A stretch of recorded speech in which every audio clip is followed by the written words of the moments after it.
Hello and a warm welcome to you on Sarva Gunn Sampann, a podcast that celebrates the journeys of women from India and the Indian diaspora, their achievements, their lived experiences, and unique perspectives. The idea is simple. None of us may have it all, but together our stories reflect the true essence of womanhood, or what I call Sarva Gunn Sampann. My guests are not celebrities. They are everyday women who are in fact extraordinary role models. They don't need any validation. My goal with this podcast is simply to bring out their wisdom so we can listen, learn, and be inspired. Here you will find authentic, personal stories, often shared for the very first time, straight from the hearts and lives of real women. My guest today is a woman who values sustainability, gratitude, and kindness. Her strengths include courage, perseverance, and her ability to nurture relationships. It gives me great joy in welcoming Ramya Venkataraman to Sarva Gunn Sampann. Ramya, welcome to the show. How are you doing? I'm doing very well, Anu. Thank you, and thanks for having me on the show. It's a pleasure to be here today. I'm really excited to learn all about you from you. And our first segment here is about your childhood, because we go back in time and recreate and learn all about the things that shape the person that you've become today and all the experiences that helped you along your journey. So, Bachchpan ke din, take it away. Thank you very much. And before I start, I want to thank you again for this platform to share my story. That I think it's a privilege. So yeah, thank you for this. And if the story is helpful to anyone else in any way, I think I can't ask for anything more than that. So about my childhood days and the very beginnings. So I was born in India, in Bangalore, and then I think when I was 3, my dad got a job in the Middle East. He's an accountant by profession, so he joined a multinational sort of insurance company as an accountant. So I grew up in Bahrain. I moved there when I was 3, and then I did most of my schooling there. My mother's a music teacher, Carnatic music.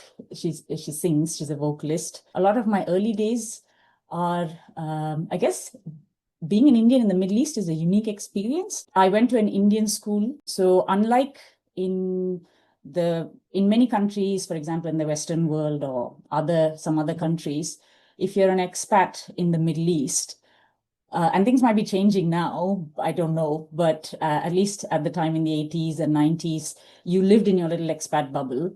And given that I went to an Indian school, which followed a CBSE curriculum, everything around me still felt like an extension of India.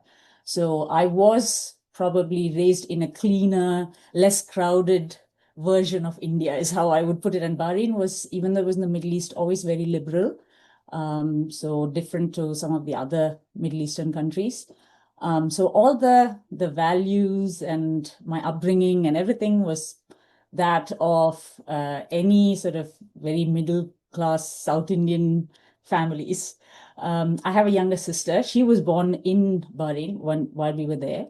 We have an age difference of 5.5 years. So when I was little, I found her a little too young to relate, to be able to relate to. Obviously we still have our good memories, but we are a lot closer now. And I think that bond grew much more after I moved away, and I was in my early 20s and she was in her teens, and before that, I think I especially took her more for granted as just the little sister who always wanted to tag along and thought I was super cool. I didn't realize how much that was a privilege, actually, that from a young age I had someone who looked up to me. Anyway, what I remember about my childhood, it was definitely, I want to say again, at the risk of sounding a bit stereotypical, I would say it was I was encouraged to be competitive academically, particularly. And everything was all about, competing and surviving out there in the world. But things were also quite protective. So in Bahrain, there was no public transport. So lots of things that I would do when I went on vacation to India, for example, like just taking public transport or walking to, to cousins and friends' homes. Bahrain wasn't like that. You were dropped wherever you wanted to go and picked up. And there was that kind of, for some reason, it was a very safe place. But still, that's just how it was. And I think that by the time I started to hit my teenage years, I felt like I was outgrowing the place. And as much as I missed my parents, and it was difficult to transition to college and everything, I think I was ready to leave Bahrain as a place. I think intellectually, I wanted to learn and find out about a lot more things. I didn't know what. At the time, if you had asked me what, I wouldn't have known. But I just felt like I was outgrowing the place. But yeah, when I look back now, I think it offered a lot of, it was a very reassuring and a very simple life, which for a big part of my life, I think I did take for granted. When I look back, I think that simplicity is something that we all undermine. But yeah, it is something I think for some people it is right. At home, because I was spending physically more time with my mom, so she put this love of science into my head, because I think that was something she wanted to do, but the circumstances that she grew up in, it was not something she could pursue. Interestingly, I think it was fortunate that I also enjoyed science, because she tried to put the same love of science into my sister's head as well, but her interests were completely different. So, and I think that was a learning for all of us as a family, that you could do the same thing to two children exactly, and then they turn out to be completely different. So I enjoyed science. I enjoyed maths. So those things sort of, I don't know if it was because some of it came a bit more naturally to me. I think looking back, if some subjects like history and economics had been taught well, I think I would have enjoyed those as well. But I think the Indian system of education is a little bit limiting in that sense. It was definitely at that time. And Bahrain being a small place, not too much on offer, except, what was the set curriculum. In my middle school years, so 6th standard, 7th standard, I had a really nice maths teacher who made me love maths. And I used to come home and talk so much about her that my mom, actually, who is this lady? I want to meet her someday. So there was that. In 7th standard, I had a lovely chemistry teacher whose chemistry lessons used to sound like magic. The way she described how H2 and O2 combined to form H2O molecule, I could see the molecules dancing in front of my eyes. My sister had the same teacher. She was like, I was like, yeah, she was a brilliant chemistry teacher. And I remember my sister going, yeah, but I just couldn't imagine the molecules like you did. So now looking back at that, I do think that I think the education system was able to inspire the right kind of learning for every child. Like, we could make so much more of a difference in the world, all of us. So anyway, so maths and chemistry teacher particularly inspired me. And I think I felt, yeah, definitely science is where I want to go. I like this, I can do this. We used to have that standard Indian conversation of doctor banna, engineer banna, like, theek hai, whichever one. For me, it didn't matter. And then again, I think because I was not I was not very keen on one or the other. Again, I think my mom said, okay, why not engineering? And you can go to IIT. It's very renowned. It's hard to get in. So anyway, so I think in some ways I kind of rolled into my next steps at IIT. It was a very 11th and 12th, not at all glamorous years. I wasn't doing any of the things that most teenagers did, very few films and all of that. It was just hard work most of the time. But I think I just accepted that and went with it. And things turned out well. I was always curious. And I found that many times growing up, the curiosity was a little bit, sometimes it was encouraged and in some ways it was curtailed. So I struggled with that a little bit. Like, why am I allowed to say some things but not other things? Why are some questions okay, but some questions everyone's offended by and I have to keep quiet? So anyway, And I think that's part of the reason I was very happy to then go live in a hostel and suddenly have my own space and the ability to think freely in every which way. So yeah, that was and my friends, I think we were about 6 or 7 of us who from my year, for example, who went to IIT. I'm still in touch with like my close friends from Bahrain. In fact, I think this year in October they're having a reunion, and I'm still deciding whether to go or not. Yeah, a nice group of friends. Again, very similar values. My parents weren't too strict about whether I made friends with boys or girls, but I think I was quite like didn't want to invite any trouble because there was lots of traditional, values surrounding me. So I don't think I had too many male friends growing up. Maybe just a couple, and that these were family friends. And that was a very big difference when I suddenly went to IIT and found myself to be like a girl amongst like one of 20 girls in a batch of 400 boys, for example. So yeah, so that's pretty much my childhood. Even now, all my friends, I think, remember me as somewhat nerdy and geeky. So yeah, I had other interests. I had to learn music because mom was a music teacher. I wasn't too keen on public performances. So even though I think I can sing, and I have done a lot of public performances, that is something I always shied away from if I could.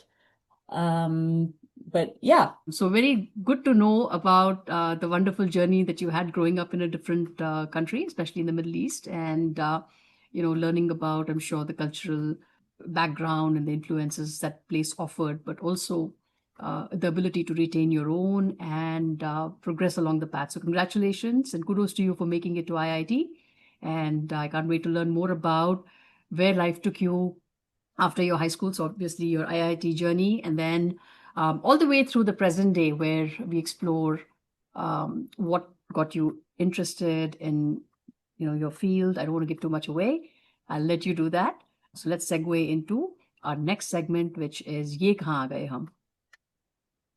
So at IIT, I think first thing I had to choose which engineering subject I was going to like focus on. Little did I know what a big choice that was going to be. I think up until then, because a lot of decisions had been made for me and I never had to make my own decision, it was again something, I think for some reason, I just said the wave of computer science was really kicking in at the time. And my dad he was always ahead of the curve in his workplace. And I think it's something that always interested him. And he used to even teach a lot of other people, give them basic computer literacy. For some reason, I don't know, I just wasn't too interested in it. I think it was just this love of chemistry and something to do with the chemical world fascinated me. I remember being particularly like a little bit intimidated by all the jargon in computer science as well. And thinking, if I can't understand it, it's not interesting to me. So I'm not going to do this. And so it was very clear I didn't want computer science.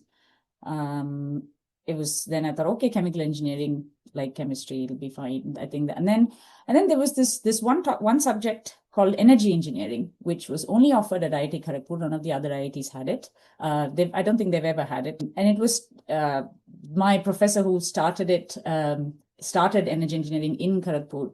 I went to IIT Kharagpur, which is in the near 3 hours train journey from Calcutta in West Bengal. It was the first IIT to be set up, and it was a prison during the British rule in India. Yeah, and also in terms of physical space as well, it is the largest IIT. So it was the only IIT that offered this subject called energy engineering, and he set it up. And I think unfortunately, he's no more. This visionary professor who set it up, and I think he felt that it was a very important discipline to have. And they had the course, and I remember reading about it and thinking, oh, this sounds like a very interesting topic. It said, oh, this will be a mix of a bit of electrical engineering, a bit of mechanical, a bit of chemical engineering. And then in the fourth year, you'll go on to do something which is very specific to energy. And I thought, yeah, that sounds very interesting. I was also reading about this thing called the Kyoto Protocol that was going on at the time in the world. Yeah, this would give away my age, but it's okay, it doesn't matter. I couldn't understand too much about what was going on in the news, but this topic, I knew there was a lot of coming from like the Middle East, where oil is talked about a lot, and the word oil and energy. I think that stuck with me. And these are all things which I think were in my subconscious. I didn't intentionally connect the dots at the time, but I just felt this sounds very interesting. There's something in there are lots of things in the world I always hear about which have the word energy in it. And there is an engineering for it. So let me take this subject. Sounds very fascinating. So that's what I went for. And so because it was I guess not a very traditional engineering subject, we were only 18 of us. So in my year in IIT, we were about 400 students. And like I said, of which 20 were girls.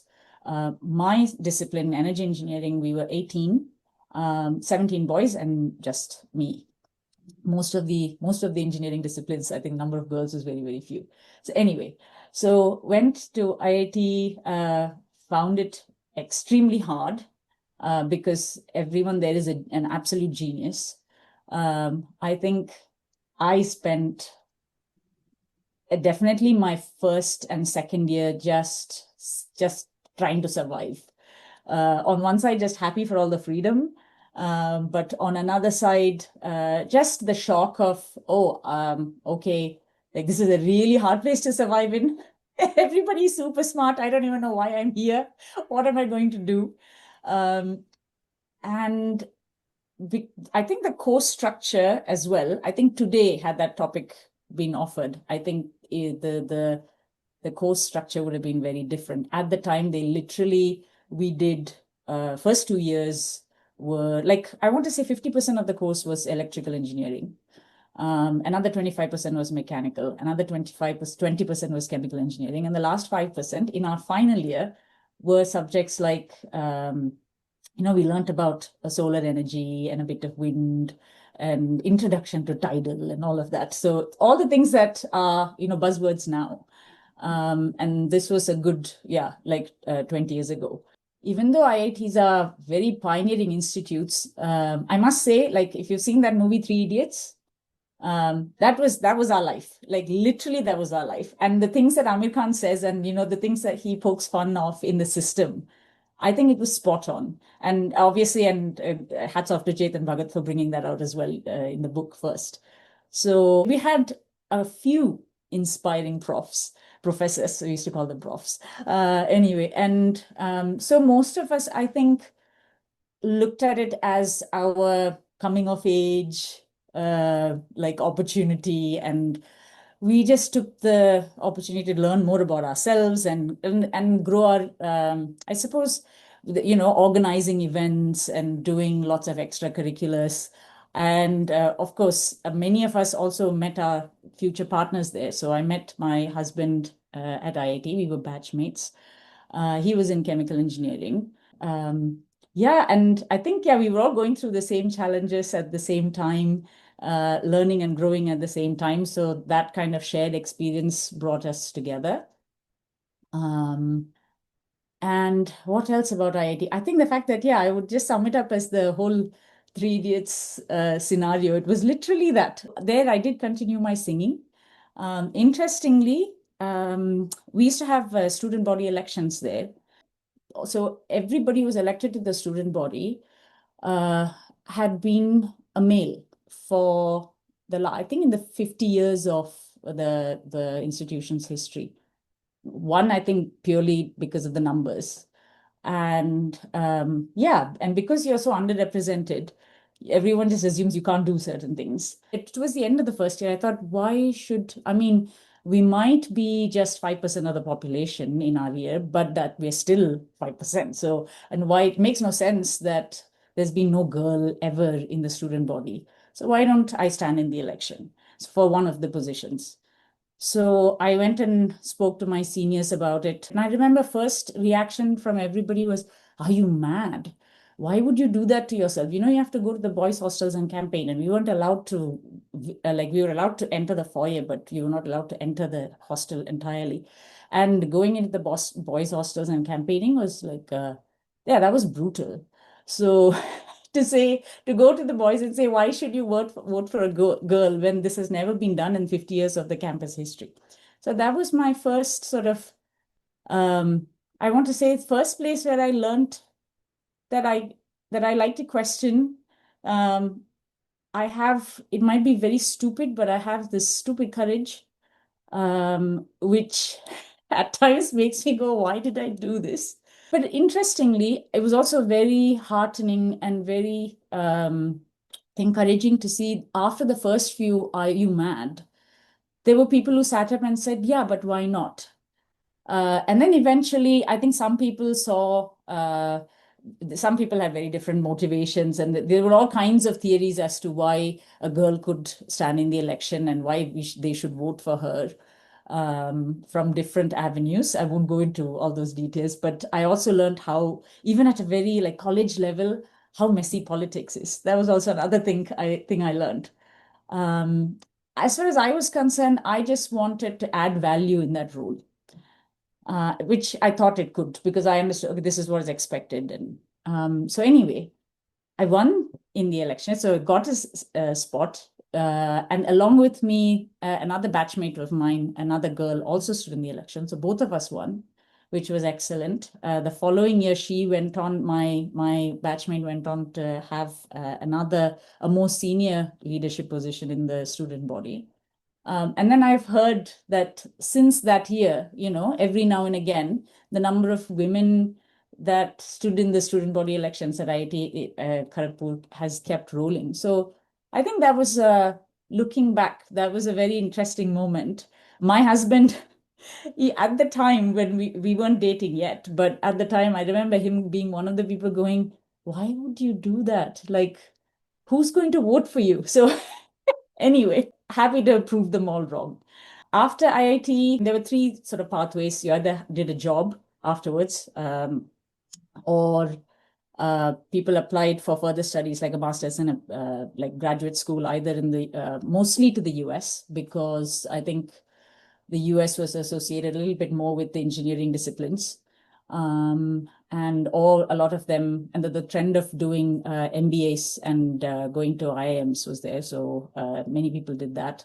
My husband and I, we were together for 2 years at IIT. In third year, finally, we started seeing each other. And then he took his CAT and got accepted in Bangalore and went there. I got a scholarship to go to Penn State in the US.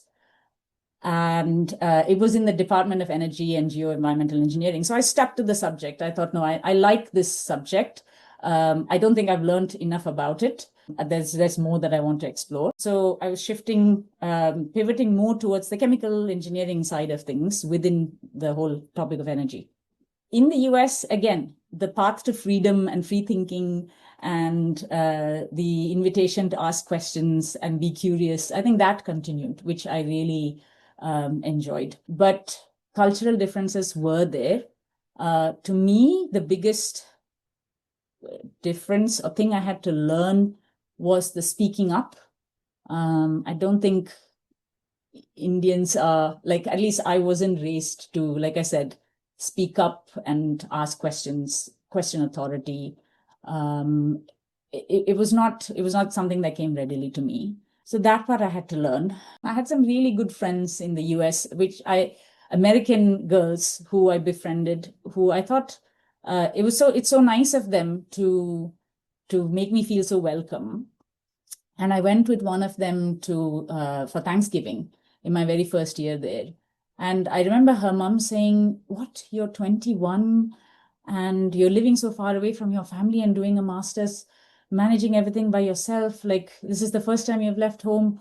My goodness, that must be so hard. And I remember thinking, oh, I'm supposed to, okay, that's how I'm feeling, but I haven't articulated it so much because I think at some level, it just felt like I didn't have a choice. Like, that's just what I was told I was supposed to do. And that's just what happens.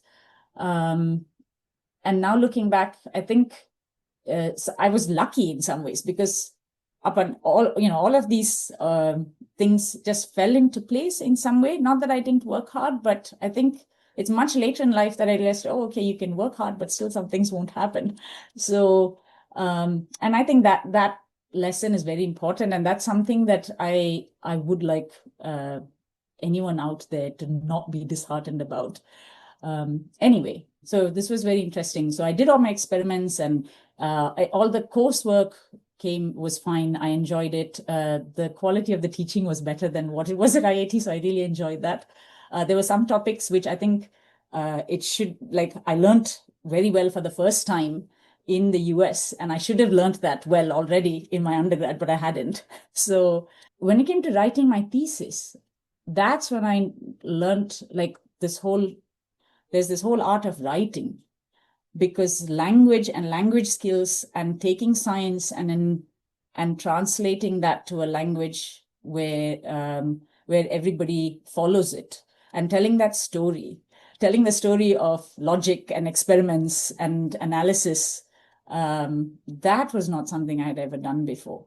So it was a huge learning curve. So when I submitted my first draft of my master's thesis, my supervisor was a bit shocked himself, because till then everything had gone so smoothly. Like, I knew what to do, the experiments were done, I was hardworking, like everything was going on fine.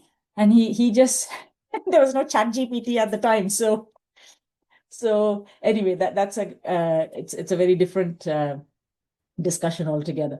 Anyway, so just when your writing is very, you need to tell a story in your thesis. Not a fictional one, obviously. It is all the fact and analysis and everything that you've done, but there needs to be a story, and this is a very formal, very convoluted style of writing. I think I see this more with students whose native language is not English, and here I was like, I think I can't I always assumed my English was as strong as my mother tongue, which is Tamil. And so all that came as a shock. And actually, believe it or not, it took me 6 months to actually rewrite my thesis because I had to learn how to provide that narrative. So it took me 2.5 years. So the extra 6 months just to get my thesis into a good shape. And then I think during that time, I was trying to find a job. The US job market was down. Even back then, there were challenges of, if you didn't have a permanent residency, or you weren't a US citizen, I think getting hired in some subjects, if you're in some fields, was hard.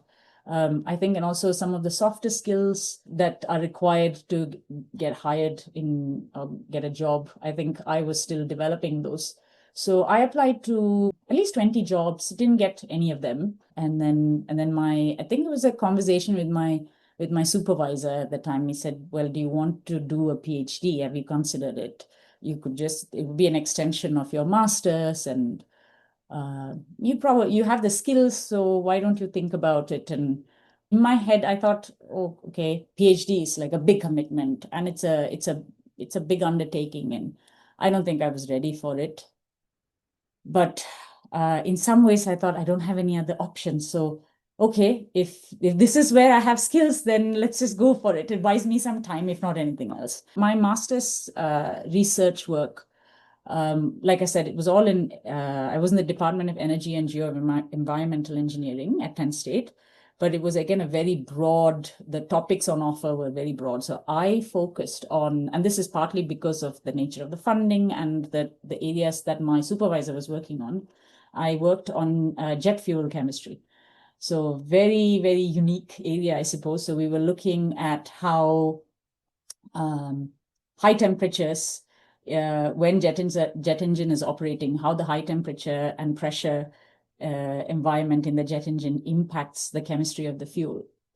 And the research was sponsored by the US Air Force, because they have these supersonic jets, and which have a lot of demand on them, performance-wise. and the fuel was degrading and they were running into operational problems. So they were sponsoring this whole arm of research to develop, I guess, better quality jet fuel. So that was my research. And a number of us in the department we were working on different aspects of that research. And for my PhD, I continued to work on the same thing.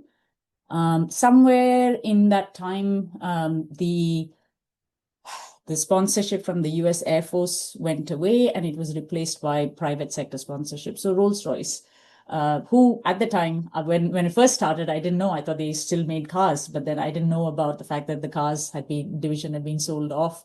And this was the jet engine division of Rolls-Royce. So they were sponsoring that research. So I continued working with them during my PhD. By then learned a little bit about the art of networking and career fairs and talking to people and all of that, building my CV, none of which I knew when I first went to the US. Did all that. I was visiting my husband here in the UK and I got in touch with someone at the Rolls-Royce office here in the UK and said, hey, you guys actually sponsor, these are big offices. Nobody knows like every little detail about what's going on. I said, you guys actually sponsor my PhD over in the States. And are there any opportunities for an internship? Had an interview, all of that. Got in touch with an ex-employee who sort of helped get my CV in front of the right people. So got a 6-month internship with Rolls-Royce in the UK. Worked with them. It was a very, very interesting experience. Very nice, very, very chilled out work culture. A lot of the work was actually in the lab, so felt very similar to what I had been doing at Penn State. It felt like an extension of my graduate studies. And then at the end of that internship, I was offered a long-term position, and then the discussion started becoming about, okay, so when do you think you'll finish your PhD? Do you want to join us full time? And I was like, yes, of course. Like my aim was to try and make it to the UK because my husband was here. He was also looking to move to New York or to the US if that was an option. It was whichever happened first. So did that, and then went back to the US, finished the final year of my PhD, and around the same time, I think my parents finally agreed. They said, okay, fine. Since you're still with the same person and you guys seem to know what you're doing, you can get married. So I got married. And then I think it was an intense time. Got married and 3 months later defended my PhD. But writing my PhD was much easier because of the 6-month hardship that I'd faced with my master's thesis. So yeah. What else? I think, that's the next bit of my education. I guess I've been in education for a long time. So just going back to some of the things that you talked about, with your experience at IIT, whether it was getting elected to a student body, taking up a course in energy engineering, coming away to the US and pursuing your master's and getting into this field, to do your PhD, sustaining a long distance relationship, which again you had to fight tooth and nail for to ensure that it reached its logical conclusion. Makes you a trailblazer in so many ways. You should be really proud of yourself, and not to mention the learnings along the way that you have taken away. You're absolutely right that the Indian education places a lot of emphasis on the substance, rather than the form and the presentation of it, which of course gets complemented when you come to, United States or UK or wherever, that opportunity comes up and you have an opportunity there to then put a nice bow on the package, if you will. So that's great to know. It's a very interesting journey that you've had, and I'm sure your parents realized that, look, there's everything that she's achieved. What else is there? So let's just give into it. So really glad that things panned out for you the way they did. All right, so we'll move on now to our next segment, which is work-wise, Kaam Ki Baat. And here, what I want you to focus on is kind of keep it simple, because I know that it's a very complex and it's a great field that you're working in. But the broad swathe of my audience, I guess they will be able to understand, appreciate more if you can kind of help us understand at like a 12th grade level or a 5th grade level even. What do you do on a day-to-day basis? Why is it important? What impact does it have on on the world that we live in as individuals? And so we'll delve into that. I'm really, really keen and interested in learning about the body of work and the kind of work that you do. Yeah, sure. And I will try and simplify it as much as I can. So I want to say I've spoken to like primary and middle school children about my work. So hopefully I have the ability to simplify what I do on a day-to-day basis. So currently I'm a research fellow in the Department of Civil and Environmental Engineering at the University College of London, UCL.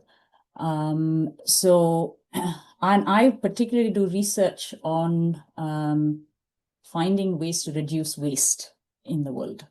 Being in the civil engineering department, my focus, a big part of my focus has been the construction sector so far. And I will talk about this research that I do, and as well as some of the buzzwords the link to some of the buzzwords that you may have heard more recently, and how I sort of, because I left the journey last at Rolls-Royce, and then now I'm in a completely different line of work. So I'll talk a little bit about what brought about that transition as well. So I'm a postdoctoral research fellow. So it's basically it's like doing research, but as a job. So when you're doing research for masters and PhD, you're doing it more as a student, and then postdoc is when you do research as a job. And so I'm doing research on waste reduction and what you may have heard called circular economy. Circular economy is actually it's a new buzzword, and this was, I think, it was popularized by this wonderful lady called Dame Ellen MacArthur. So she's a sailor who sailed solo around the world, and she had to. I think there were lots of times during her sailing when she had to live with whatever she could find, and it made her think about, on the boat. She was by herself in the boat, and it made her think about all the waste that we create in the world through all the things that we do and use. And and she realized that actually, why do we need to waste so much? Resources are meant to be conserved and used wisely. We don't have an unlimited supply of this. She looked at how the things were done in the world, how things are done in the world today, she called it a linear economy, which meant you take, make, use, and you dispose. So it's all just one direction. And she said, instead, we should do things more like how nature does it, where nothing is wasted really, and turn it into a circular economy. And you'll see the textbook definition of circular economy is basically using materials and products at their highest value for the longest period of time. Now, that is a very broad definition. Within that, you can imagine there's all kinds of activities that can happen. So circular economy is an economy where basically things are not just getting used and being dumped. You're using it over and over again. If you think about it, pre-industrial revolution, I think many civilizations in the world, this is how they did things. People weren't as affluent and things weren't readily available as they are today. So there was I think, just an inherent concept of conservation and preservation. And if you think about the Indian culture, it was not a very consumerist culture, and so things were always preserved, and nothing was wasted. Partly because of the economic and financial situation, and I think partly out of respect for nature and resources. Sadly, that's not the case in today's world, and the linear economy has brought with it a lot of material benefits that we all enjoy, but I think we waste way too much resource today. And so my research is basically focused on, what are some of the systemic things that need to change for us to basically reuse. Again, you may have heard of these terms: reduce, prevent, reduce, reuse, recycle, and then it goes to like incineration or burning, and then landfill is the last. There's that pyramid you may have seen, which is called the waste hierarchy. So mostly everything is there's a huge part of resource which ends up in the landfill. So my work is about saying, how can we flip that triangle, which is currently going like that, so that we have more prevention and then very little going to landfill, if at all anything has to go. So that's my research, and we have to do this across different sectors of all the sectors of the economy. So within that, I have moved around a little bit in terms of which sectors I look at. Like I said, because of my background in energy, and given that I'm currently working in the Department of Civil Engineering, I looked at how waste is used as an energy source in cement production. So that was my most recent research. And I was particularly focused on bio-waste, which is basically waste material like, I don't know, paper, anything that has a biological origin, right? Like paper, food, all these things. So that's the technical aspect of my work. Now, how I ended up here from Rolls-Royce has been an interesting transition as well, and something that I use every day in my current job. So after Rolls-Royce, I moved because the job was physically very far away from London, and I was staying in London. I moved to ExxonMobil, given my background in energy. I found a job which was much closer to London, and started working and stayed with Exxon for about 11 years. So, and obviously during that time, particularly living in Europe, the whole climate change debate was raging on everywhere. And I think, so I started to, and I worked across different areas of transportation fuels. So I started in the jet sort of aviation side of the business, and then worked on road fuels, shipping, marine sector, all of those. And also worked on sort of introduction of biofuels for some of the key transportation sectors. But somewhere down the line, I started questioning, what am I doing? If I'm trained as a scientist, and I can think critically, and there's science and evidence, like I don't want to be contributing to something that's not helping the world. So I think during COVID, the oil price crashed, and the company made a number of people. I was offered another role, an opportunity to transition to a different role, but I didn't want it. So I was made part of the redundancy pool. I was quite pleased with that transition, because I thought, okay, now it gives me a chance to actually do something useful with the science and the analytical thinking and all those other skills that I have to actually help something, to help the world. And then, there was also the topic of sustainability, climate change, so many things going on. I was hearing a lot, reading a lot, and I thought, there's so much going on, but what aspect of this whole sustainability should I focus on, and where are my skills? How do I pivot? Because it's not easy to do that when you're mid-career.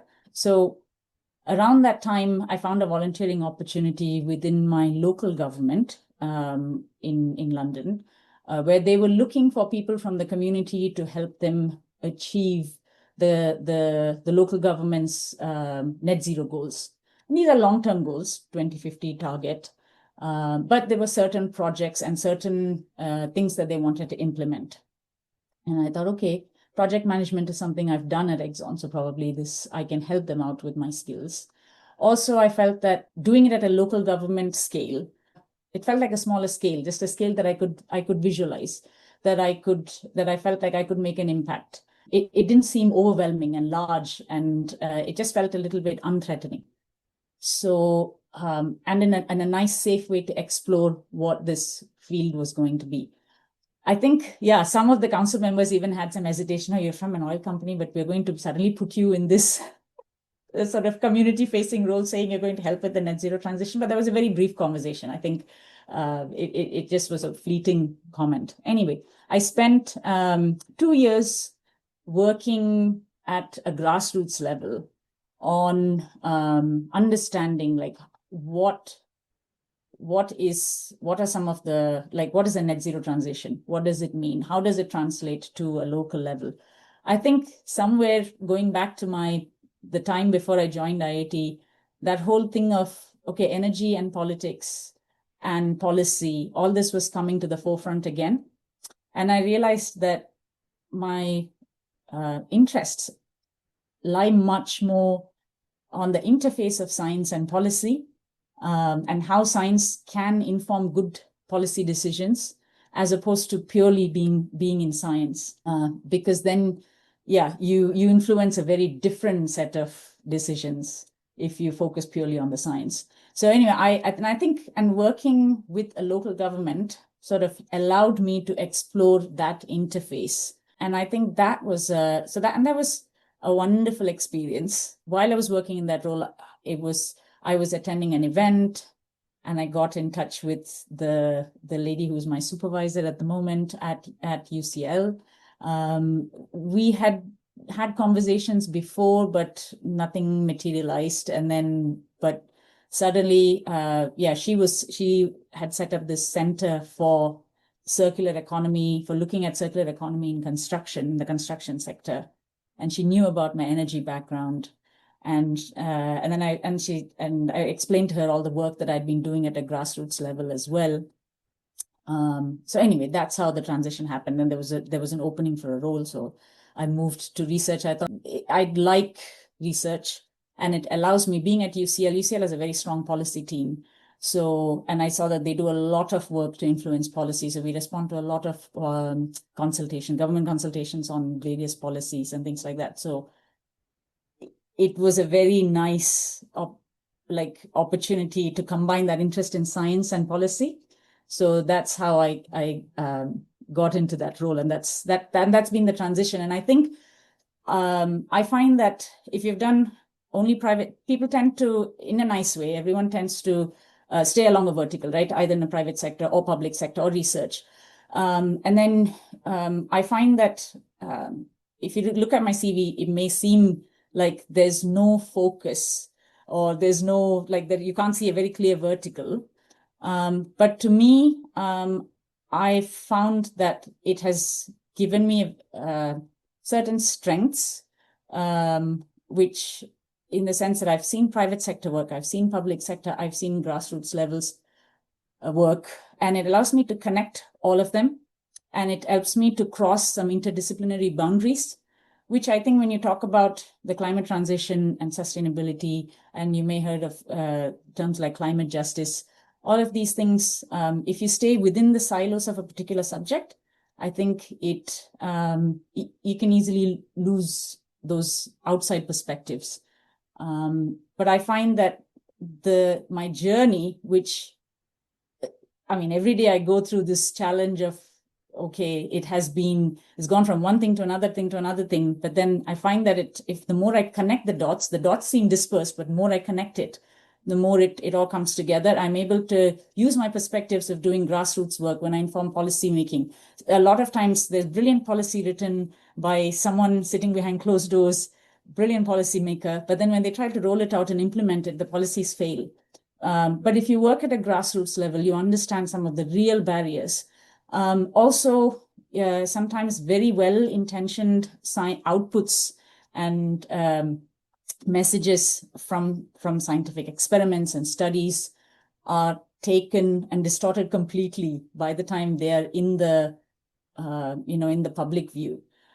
So how that happens, and how to tell the story the right way for the right kind of transition in society, I think all those links I find that these are not black and white areas, they're very gray areas, but I find those very interesting, and I find that I'm able to make those links and share those ideas with my peers, and that's making a difference very slowly, but I can see that that's happening, and that's very encouraging.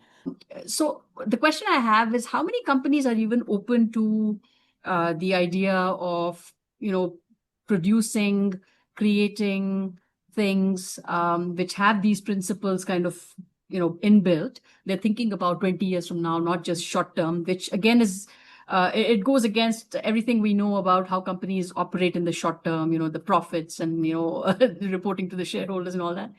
But how are companies opening themselves to this kind of a model, I guess? Do you have any case studies, any examples that you can think of? Yeah, actually, a lot of big companies, like say, I don't know, I'm just thinking like, say, take food companies, so Nestle, for example. So companies at that level, of that scale are thinking about, they are working on it. They are using, I suppose they are trialing as well as in their sustainability reports. I'm sure you'll find the details. They are, so if they're committed to, they are doing I suppose, pilot scale work, and you'll find the outputs or the impact that they've had from these in their reports. So the starting point for a lot of this, obviously, given the climate change challenge, when companies, a lot of the big companies signed up to net zero goals, then circular economy was seen as one of the key enablers of achieving that goal. So which then prompted at least the big companies, because now they've shown ambition. So they have started to put, what do they call it? Money where the mouth is, or whatever that is. I don't know anyway. So, but I suppose it is not as economical as their business as usual scenario yet. But some of the big companies, so like I said, I worked a lot with the cement companies. So I worked with the Cement Association of the UK. And cement, for example, for the last 40 years in the Western world, cement companies have been using waste as an energy source. So the traditional energy source used by cement companies is coal and coke, which are fossil fuels. But for the last 40 years, like countries in Western Europe have used just waste that you can't you can't put in a landfill. They have burnt it as to release energy to produce cement, because cement is one of those materials, when you burn the waste and you get all this ash, it actually mixes with the cement and everything. And it's burnt at a very high temperature. So the production of cement happens at such a high temperature that everything mixes with it. Everything is literally destroyed at that temperature. So so some of these things have been happening in some sectors. It is not very well known. So it's been happening for a long time. And I suppose in countries like Japan, where space was always limited, they didn't have as much of a landmass as the US, for example. So countries like Japan, Netherlands, Denmark, like smaller countries, because space was a premium, they could not afford landfills. So they started this concept of using waste as an energy source. And that's where the concept of incineration or energy recovery, as they call it, started. So paper industry, for example, also uses, a lot of industries use waste as an energy source where they can, provided it doesn't have too many pollutants like heavy metals and all of that. There are environmental requirements they have to meet. And then more recently, I would say, so the Unilevers of the world, P&G, all the consumer companies, all the F&B, all your food and beverage companies, like I named Nestle. All these companies have also started to say, hey, what are we wasting in our production processes? Let's try and cut back on that waste. I suppose a driver for them has been the less we waste, the more it adds to our bottom line. Sometimes it doesn't, because not wasting costs them more than wasting. Because to waste at the end of the day is very quick. So time is money. So then we end up wasting a lot. But a lot of the big companies, I want to say, are either in the process or already have taken stock of their processes, and they have mapped out what they're wasting and how much they're wasting, and they are finding ways to reduce the waste. So, for example, Nestle and some of the larger food companies out here in the UK, we have this company called Ocado, which does, they have only warehouses and they deliver the weekly groceries. So all these companies are actively sort of measuring, what, I suppose, their inventory. A lot of the restaurant chains, for example, they are looking at, they're weighing, they're using AI to measure sort of what is going into their food waste. what type of food waste there is. And then they're starting to then use that data to say, okay, if we're finding a lot of carrot peels, what's the reason for it? That kind of thing. So that kind of work is going on. It is mostly at the level of the big companies.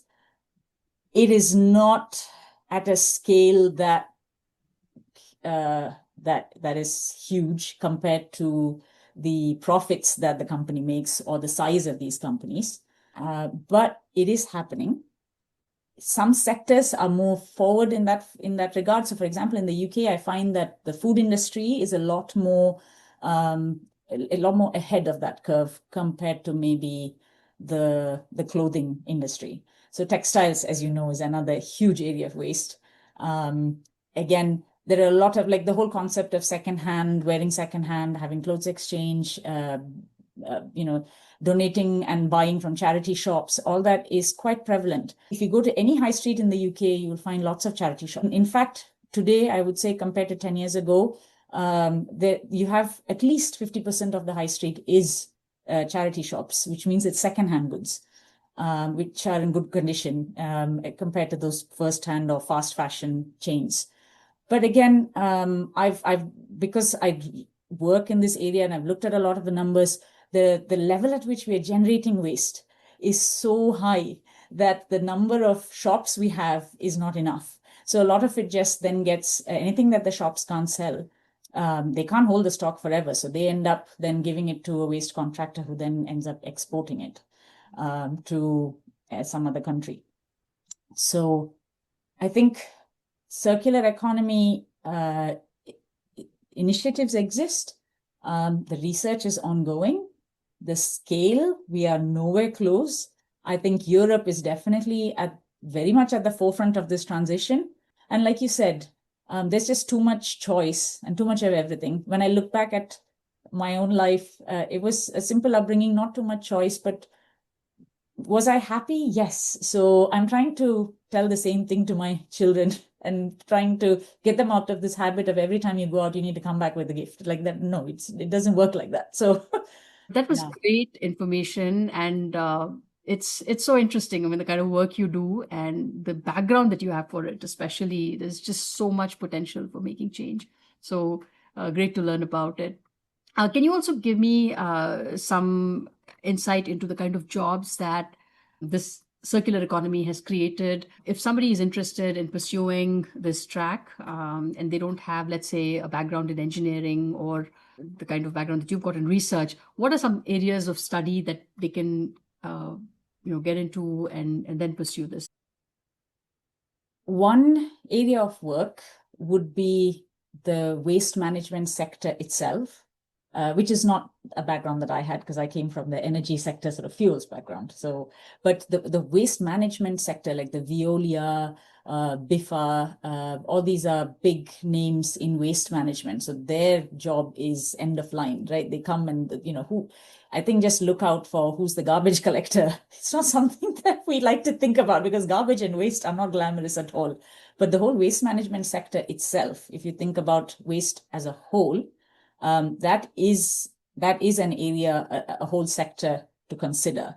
And it doesn't mean that you'll be working in the pile of rubbish. They have offices. There are office jobs. I suppose there's more and more opportunity to involve technology there as well in trying to manage that waste.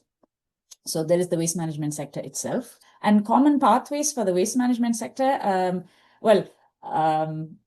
they tend to be people from, I know you said if someone doesn't have an engineering background, but usually people with,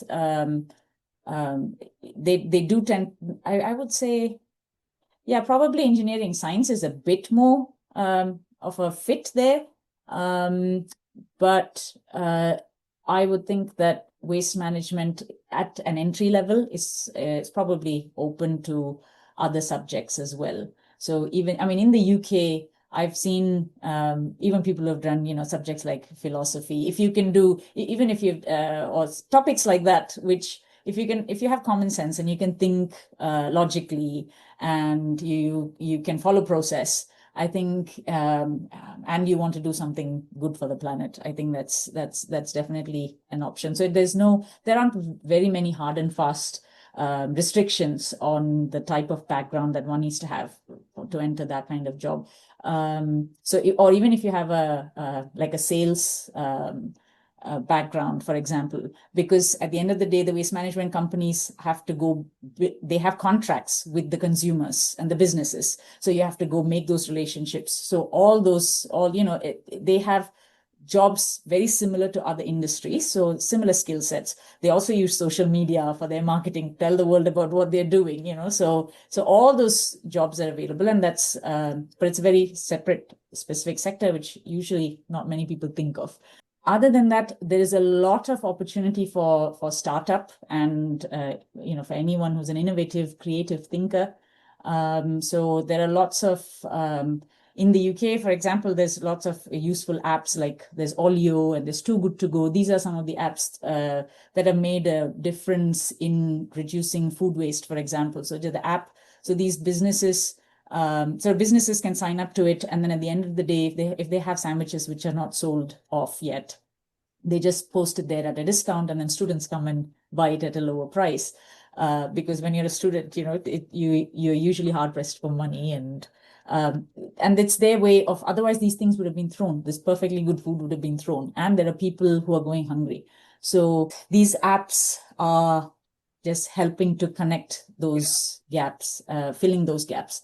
And they're socially very beneficial. And I think there are I see a lot of startups in the space of looking at waste. And so I think you need to creative thinkers, artists, designers. I think all of them have a role to play in this, because if you look at anything, any item that you consider waste or no longer has any use, how do you take that and bring it back into the economy? How do you bring it back into use? And which pathway should it take? So if you see a piece of fabric, maybe it's a surplus from a factory that they don't want anymore and they were going to throw it. But what else can you make with it? What virgin material can you displace with it?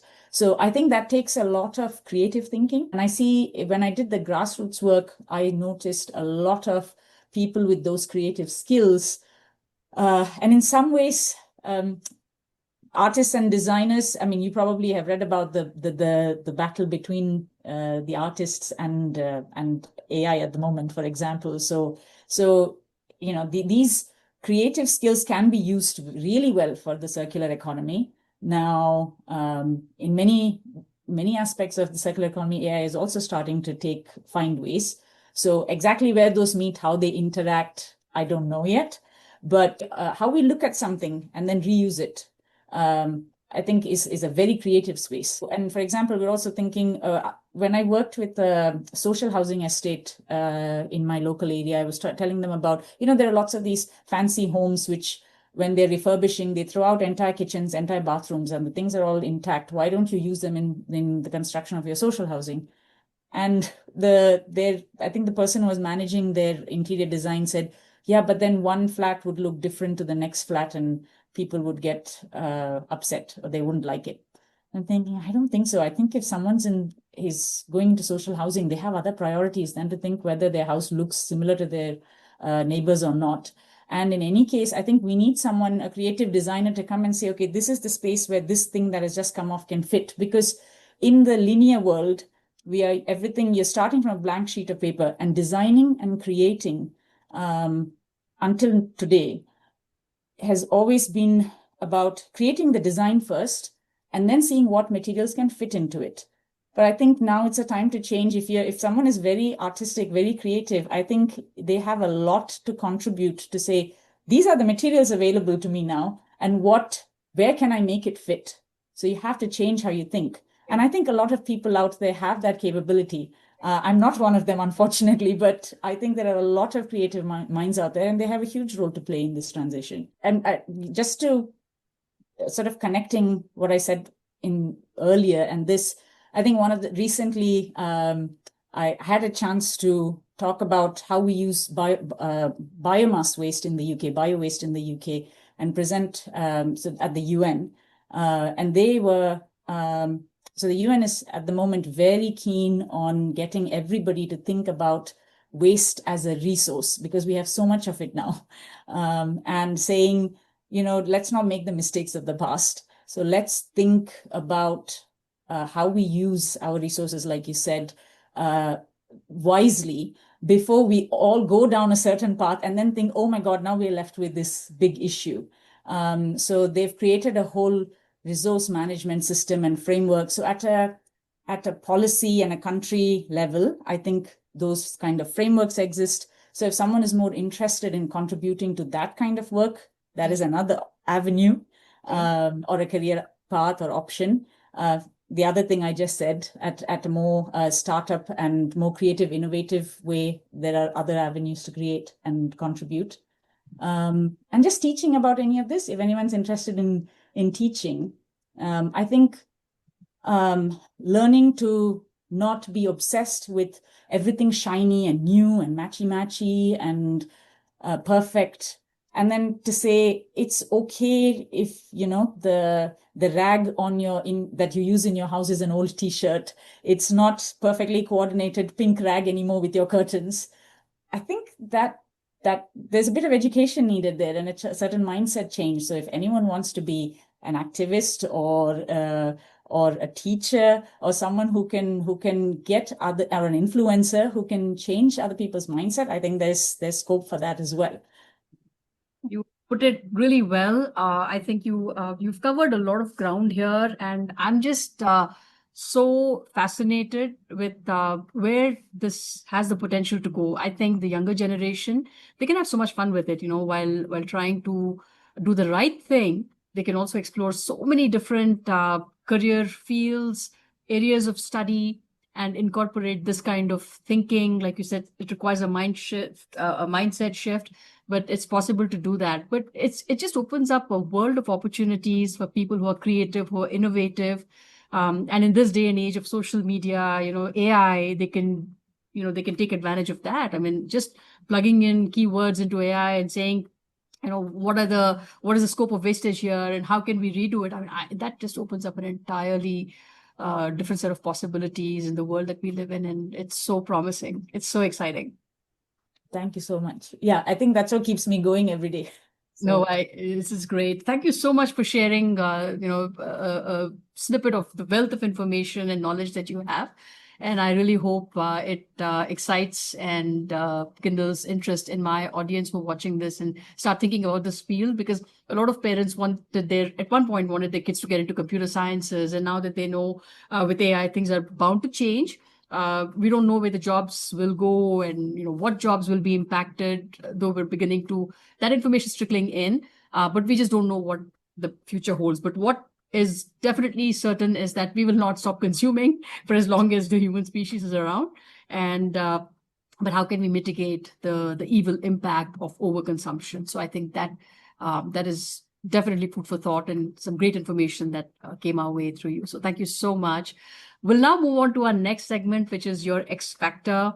And here I'd love to learn about, if you have any spare time after all that you do in your job and, the time that you have to devote to your family, if there's anything else about you that you'd like to share. And you said you're getting involved in the community aspect of things. So, we'd love to learn more about that.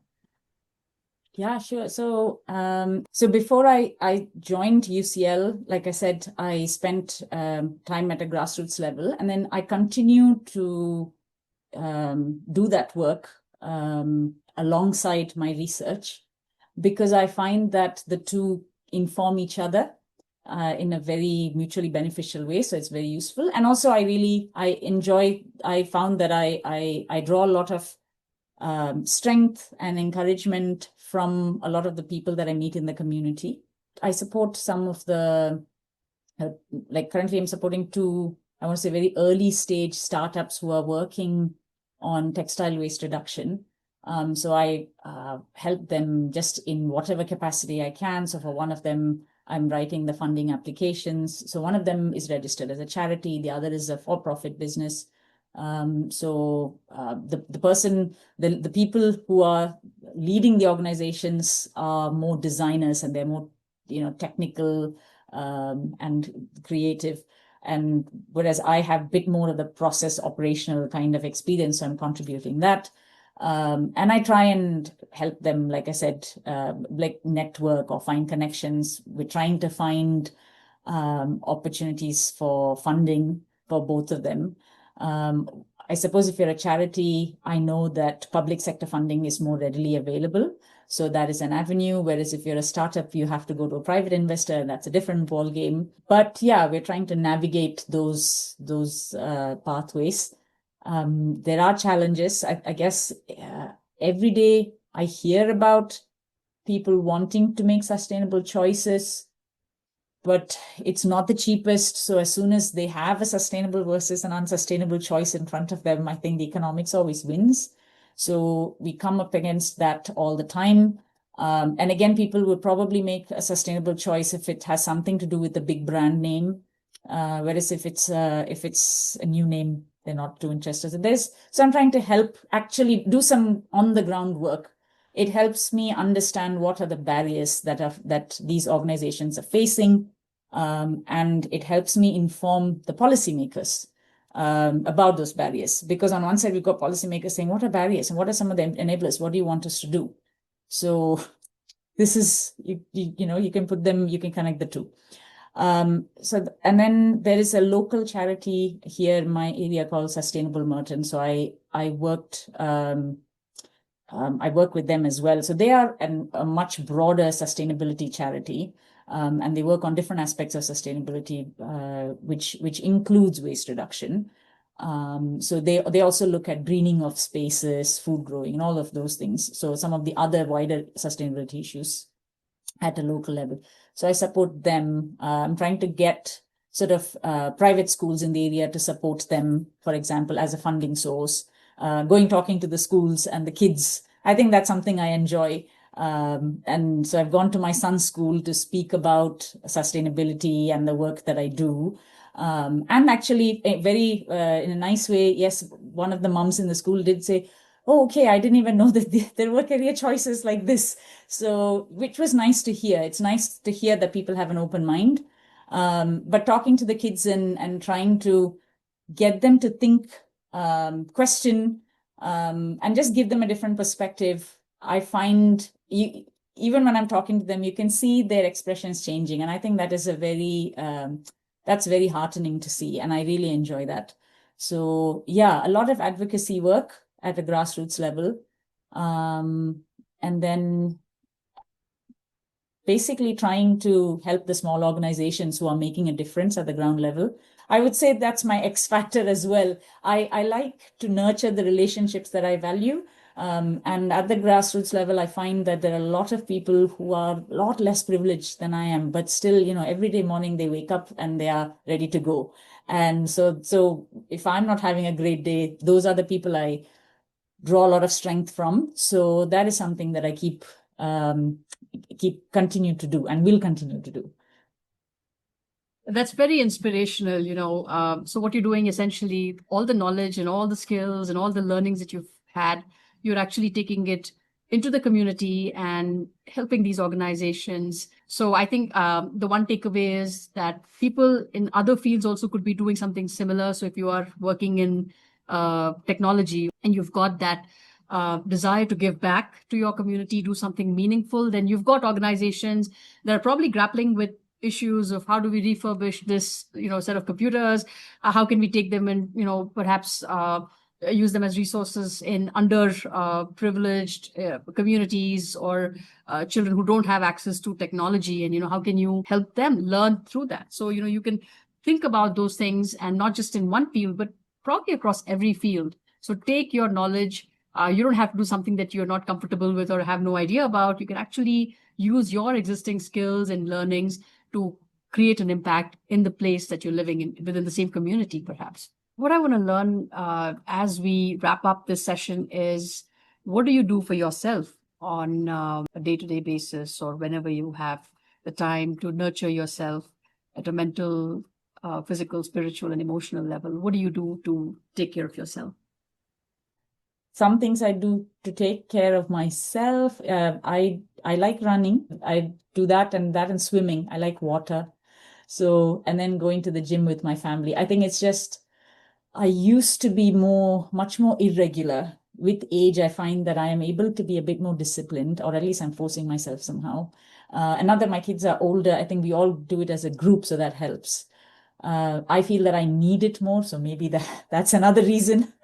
So that is definitely something that I enjoy and I do. Um, uh, what else? I like gardening. It's not something I only picked it up 3 years ago. Before that, my mom had repeated like attempts for years when she gave me plants because she loved nature. But I grew up in a very built-up environment. There's nothing green around me. And I killed all the plants I ever got. And then during COVID and this whole transition to sustainability, I got involved with local groups that were doing gardening. And in the UK, gardening is a huge thing. And so I picked up, I want to say it's a skill that I've picked up very recently, and I enjoy that a lot. Just seeing how resilient plants are and how very, very less they need, and they give you back so much more. I think those are just lessons, personal lessons that I've taken. So, and it definitely recharges me. But gardening is work because plants are, again, living beings, and taking care of any living being is a lot of effort and dedication. But yeah, that's another, but definitely recharges me quite a bit. And I find that if once in a while if there's a consumerist in someone and they want to go from transition, I think maybe going from clothes and instead buying plants and trying to sustain them is probably a better way to transition. So just a practical tip there. And then other than that, I mean, I just do what everybody else does, like watching Netflix and movies on Prime and, things like that. I have started to read more just because I find the act of reading and having to imagine something, it does help me calm down a lot more than the ready gratification from watching, series on Netflix, or even though they make wonderful, very inspirational, content. So yeah, it's a simple life, catching up with friends, that kind of thing. Yeah, that's about it. And I'm sure in all of this, you managed to find some time to practice your music and express your vocal. That I listen to it more. I haven't sung since IIT days, actually.